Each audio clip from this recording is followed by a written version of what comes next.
জানুয়ারি মাস পড়তে না পড়তেই এতটা ঠান্ডা পড়বে আমরা কেউই বুঝতে পারিনি, কিন্তু এই ঠান্ডাকে উপেক্ষা করেই তো ঘুরতে যেতে হবে। আর আমরা তেমনই ঘুরতে বেরিয়ে পড়েছি। আর দিনটা ছিল 1 জানুয়ারি। আর ওই দিন এতটা ঠান্ডা ছিল না, যার জন্য আমরা ভালোভাবে ঘুরে এসেছি। তোমরা যারা ওই দিন ঘুরতে বেরিয়েছো তারা তো জানো ওই দিন ঠান্ডা কেমন ছিল। ছিল না বললেই চলে। তো যাই হোক, আমি তো গেছিলাম 5 জানুয়ারি দিন পৈলান মন্দিরে, যেটা স্বামীনারায়ণ মন্দিরও বলা হয়। তাহলে চলো ভিডিওটা একদম প্রথম থেকে শুরু করা যাক। হ্যাঁ গাইস, সবাই কেমন আছো? আশা করছি তোমরা সবাই খুব ভালো আছো, আমি অনেক ভালো আছি। আর সবাইকে জানাই হ্যাপি নিউ ইয়ার। 2026 সালটা সবার খুব ভালো কাটুক, সবাই খুব ভালো থাকুক, সুস্থ থাকুক। নিউ ইয়ারের দিন কিন্তু সপরিবারে মিলে সকাল সকাল রেডি সেডি হয়ে বেরিয়ে পড়েছি মন্দিরে যাওয়ার উদ্দেশ্যে। আর এই তোমাদের তো আগেই বললাম যে পৈলান মন্দির যাচ্ছি। আর মন্দিরটা এতটা সুন্দর না, তোমাদেরকে মানে বলে বোঝাতে পারছি না। তোমরা জানি না ভিডিওর মাধ্যমে কতটা কি বুঝতে পারছো, কিন্তু যখন সামনে থেকে দেখবে না, অসাধারণ একটা মন্দির।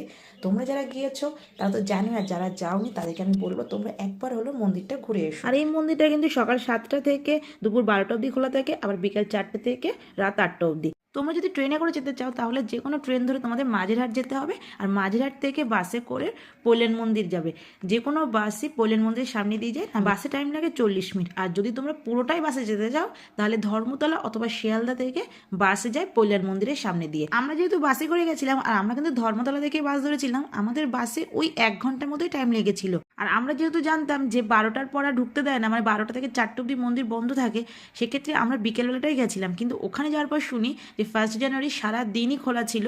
সেক্ষেত্রে আমাদের একটু ভুল হয়ে গেছে। আমরা যদি জানতাম সারাদিন খোলা থাকতো তাহলে আরেকটু আগে যেতে পারতাম, আর দিনের বেলাটাও দেখতে পারতাম মন্দিরটা কেমন। কিন্তু রাত্রের মন্দিরটা কিন্তু অসাধারণ, তোমরা একবার হলেও যেও। মন্দিরে তো গেছি, ভাবলাম সন্ধ্যেবেলায় এত ভিড় হবে, কিন্তু ভাই ভিড় কাকে বলে! মানে 1 জানুয়ারি যে এত পরিমাণে ভিড় হবে, এত পরিমাণে ভিড় হবে আমরা ভাবতেই পারিনি। যেন মনে হচ্ছে আমরা দুর্গাপুজোয় লাইন দিয়েছি কলকাতায় ঠাকুর দেখার জন্য, মানে এত পরিমাণে ভিড়। আর এখানে তোমাদের একটা কথা বলে রাখি, এমনি দিন নাকি এখানে ফটো তুলতে দেয়, মানে মন্দিরের বাইরে বলো সব জায়গায় বলো ফটো তুলতে দেয়, কিন্তু ওই দিনটায় না কোনো রকম ফটো তোলা ভিডিও করা অ্যালাউ ছিল না। তবুও আমরা লুকিয়ে লুকিয়ে মানে চুরি করে বলতে পারো ফটো ভিডিওগুলো করছিলাম বাইরের দিক থেকে। ভেতর দিকে কিচ্ছু ফটো তুলতে পারছিলাম না। ফটো ভিডিও করতে না দিলেও কিন্তু আমরা ভালোভাবে মন্দিরটা দর্শন করে এলাম। আর বাইরে এসে দেখছি প্রসাদ বিক্রি হচ্ছে, তো এখান থেকে নিলাম আমরা প্রসাদ। আর প্রসাদ নিয়ে এবার যাবো বাড়ির পথে। মানে তার আগে তো কিছু খাওয়া দাওয়া করতে হবে, যেহেতু ওই যে দুপুর দুপুর বেরিয়েছি। আর শীতকাল মানে বুঝতেই পারছো, এখানে আসতে যদি বিকাল হয়ে যায় তাহলে কখন আমরা বাড়ি থেকে বেরিয়েছি। এবার সবাই মিলে ঠিক করছি কিছু খাওয়া দাওয়া করা যাক, সেই জন্য আমরা সবাই মিলে চলে আসলাম ফুড জোনে।